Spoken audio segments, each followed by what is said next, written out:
Bah, qu'est-ce qu'il y a? C'est pas un peu putaclic comme titre? Alors, déjà, non, et puis... Mais quoi, c'est vrai, on va parler de 3 lumières, et la troisième, elle est plutôt étonnante. Mais bouse à la fin!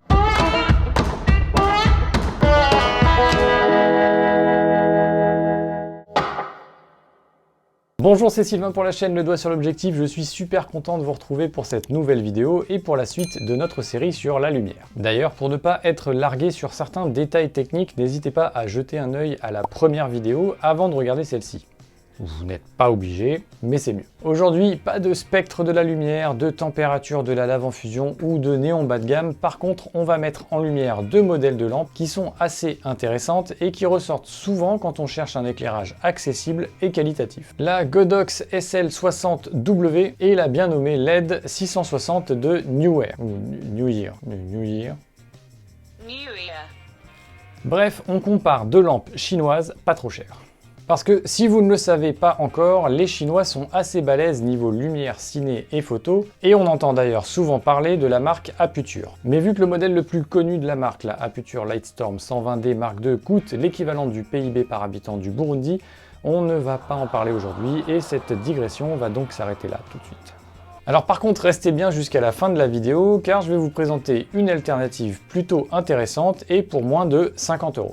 Bon, je vais faire l'impasse sur la présentation de la marque car sincèrement il n'y a pas grand chose à dire et on va directement rentrer dans le vif du sujet. Le panneau LED 660 de chez New Year. C'est un panneau donc avec une source lumineuse qui sera plutôt large et du coup une lumière qui naturellement sera assez douce. Le panneau est fourni avec un filtre opaque qui va servir de diffuseur si vous voulez adoucir encore un petit peu plus la lumière. On a un panneau lumineux qui est composé de 660 LED.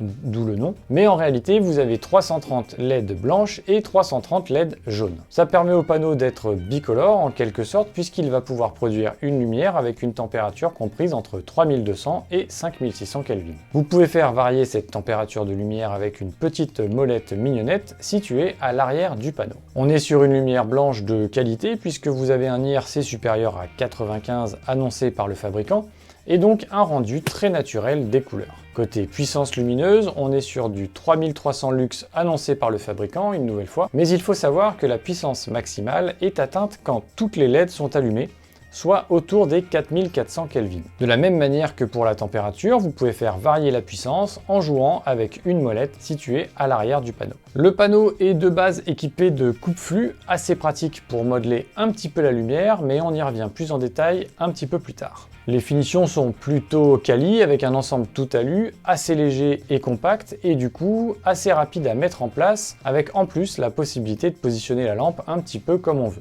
Le panneau fonctionne soit sur secteur, mais dans ce cas il vaut mieux prévoir une rallonge parce que le câble est assez court et en plus le transfo a tendance à pendouiller. Sinon, vous pouvez le faire fonctionner avec une ou deux batteries de type NPF 970. Ce qui est assez pratique si vous devez vous en servir en extérieur. Le tout se range dans une petite housse de transport, bien pratique pour éviter d'avoir les câbles ou les batteries qui traînent un peu partout. La Godox New Year rayait la mention inutile SL60W. Alors oui, j'en rigole, mais c'est parfaitement vrai. Si vous tapez SL60W dans un moteur de recherche, vous trouverez un modèle chez Godox et un modèle parfaitement identique chez New Year.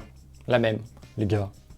Franchement, on est toujours sur une lampe LED, mais cette fois-ci, ce n'est plus un panneau, mais un spot, avec donc une petite source lumineuse et qui va donc produire une lumière plus dure. Du coup, le plus souvent, vous allez devoir utiliser un diffuseur, comme une softbox par exemple, pour adoucir la lumière et avoir quelque chose de beaucoup plus flatteur. D'ailleurs oui, la lampe est équipée d'une monture Bowens qui va vous permettre d'y accrocher une ribambelle d'accessoires différents. La lampe est livrée avec un bol réflecteur qui va vous permettre de concentrer davantage la lumière et avoir un faisceau lumineux un petit peu plus concentré et aussi, encore une fois, un petit peu plus dur. Au passage, vous avez aussi droit à un capot de protection en plastique pour éviter d'abîmer la LED quand vous transportez la lampe par exemple. Une nouvelle fois, on a un blanc de qualité avec, comme pour le panneau LED, un IRC supérieur à 95. Et niveau puissance lumineuse, on est un petit peu au-dessus du panneau puisque la marque annonce 4100 lux à 1 mètre avec une température de couleur fixe de 5600 Kelvin.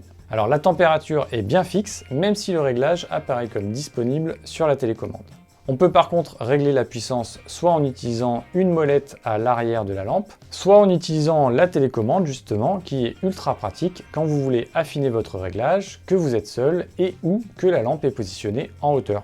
Enfin, cette lampe ne fonctionne que sur secteur, mais elle est livrée avec un câble d'une longueur confortable de 4 mètres. Par contre, pas de housse de transport. Ça peut paraître anodin comme remarque, mais en fait c'est assez relou, ne serait-ce que pour la ranger. Et le prix? On voit ça après. Ok. Par contre, tu peux nous remettre l'éclairage avec la Godox, s'il te plaît? On est d'accord que c'est franchement dégueulasse. Et en fait, ça nous emmène au point essentiel de ce comparatif. Ce qui différencie vraiment ces deux lampes, c'est qu'elles ne sont pas pareilles. Quoi? Tout ça pour nous sortir ce genre de... Alors déjà, on se calme, hein, je m'explique. Au-delà des caractéristiques, ce qu'il faut surtout voir, c'est que d'une part, nous avons un panneau LED avec une lumière qui de base sera diffuse et donc très douce, et de l'autre côté, une lampe spot qui, si vous l'utilisez sans aucun accessoire, vous donnera une lumière très dure. Donc l'avantage du panneau, c'est que dès la sortie de la boîte, vous pouvez l'utiliser tel quel. Vous pouvez adoucir davantage la lumière en rajoutant un diffuseur devant si vous le souhaitez, mais déjà, tel quel, c'est exploitable. Par contre, vous ne pouvez absolument pas modeler cette lumière. Mais pourtant, il y a bien les coupes-flux dessus. Alors oui, c'est vrai, sauf que les coupes-flux, ils sont surtout là pour éviter que la lumière ne se diffuse à 360. Si vous essayez de les utiliser pour concentrer le faisceau, vous allez vous heurter à deux problèmes. Le premier, c'est que si vous laissez le petit filtre opaque sur le panneau, la lumière sera diffuse et c'est quasi impossible de reconcentrer de la lumière diffuse. Et si tu l'enlèves, le filtre ?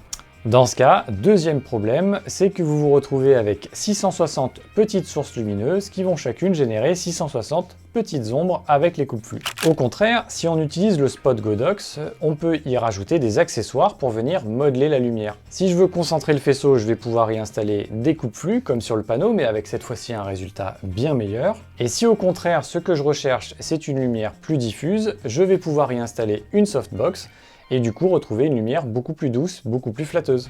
Super, merci. On a bien perdu tout le monde du coup là. Bon, on fait comment pour choisir? Je dirais qu'il faut prendre en compte trois choses. La taille de votre espace de travail, l'utilisation que vous allez avoir de la lampe et enfin votre budget.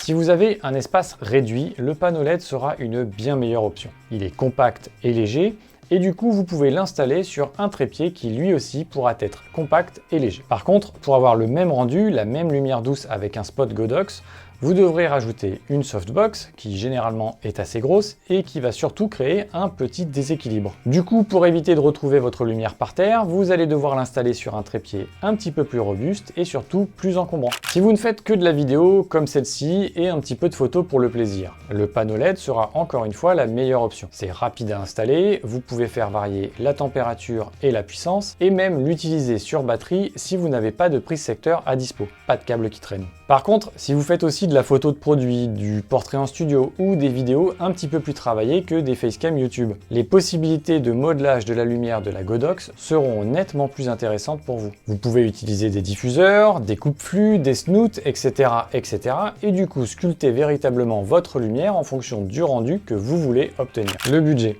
Car oui, ces lumières ne sont pas gratuites. On va partir sur un setup simple avec un trépied, une lampe et un diffuseur pour avoir une lumière bien douce, bien flatteuse. Neuve, vous trouverez la Neewer 660 autour des 100 €. À cela s'ajoute un trépied léger qui vous coûtera autour de 25 €. Et si vous voulez rajouter un petit peu de diffusion, vous pouvez placer devant un diffuseur pliable que vous trouverez autour des 20 €.